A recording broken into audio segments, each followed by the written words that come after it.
Okay, we have a Southwestern Industries Proto-Trak 3-axis CNC bed mill, model DPM, serial number 003BF10158. This machine was new in 2000 and we are running it.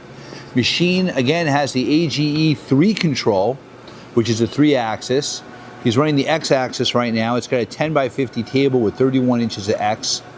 You have 17 inches of Y saddle in and out, and the head up and down is programmable 23.5. The X and the Y are quiet. That's your Z, also quiet. Machine has a number 40 NST taper. You have a torque right air actuated power drawbar.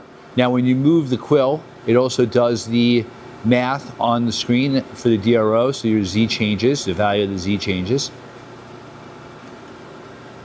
It's variable speed on the head up to 5,000 RPM.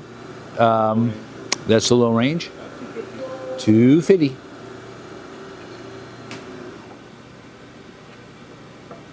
It's a nice running machine. About 2,200 RPM. Again, it goes up to about 5,000. Yep. You have square boxways on the machine. And you kind of see it. Hey, thank you for watching our video.